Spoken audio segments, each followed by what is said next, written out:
Hello लोगोफोर खुलुमबाय आरो नोंथांमोनखौ बयखौबो गिबियावनो एबाउट बड' सेलिब्रिटिस इउट्युब चेनेलावहाय फरायग्रोनानै लाग्रोनाय जाबाय लोगोफोर। लोगोफोर नोंथांमोननि गेजेराव फैदों आं दायो गोदान मोनसे आपडेट भिडिअ लानानै लोगोफोर मिथिनो थाखाय नोंथांमोना भिडिअखौहाय जोबजासिम नायलांदो। लोगोफोर नोंथांमोना गोबाव समनिफ्रायनो नायनो थाखाय नेनानै थानाय जोर आबुं बर' सावथुननि पार्ट 1खौहाय कमेडि किं इउट्युब चेनेला आपल'ड खालामबाय लोगोफोर। नोंथांमोना जाय दासिमबो जोर आबुं बर' सावथुननि पार्ट 1खौ नुवाखै नोंथांमोना कमेडि किं इउट्युब चेनेलावहाय थांनानै नायनो हासिगोन लोगोफोर। ओमफ्राय लोगोफोर जोर आबुं बर' सावथुननि स्ट'रि स्क्रिप्ट एन्ड डाइरेक्सनखौ खालामदों सुबर्ण बसुमतारी बिथां।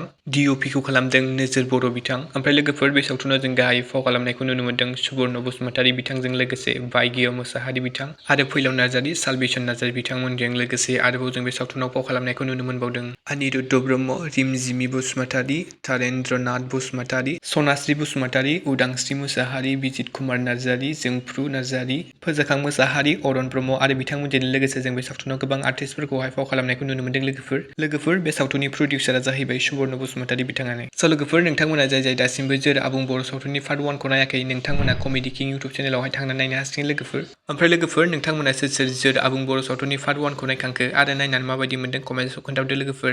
आरो सोर पार्ट 2खौ नायनो थाखाय नेनानै दं नोंथांमोना कमेन्ट्सआव खोन्थाहरदो लोगोफोर। आसा खालामो कमेडि किं इउट्युब चेनेला पार्ट 2खौबो थाबैनो आपल'ड खालामगोन।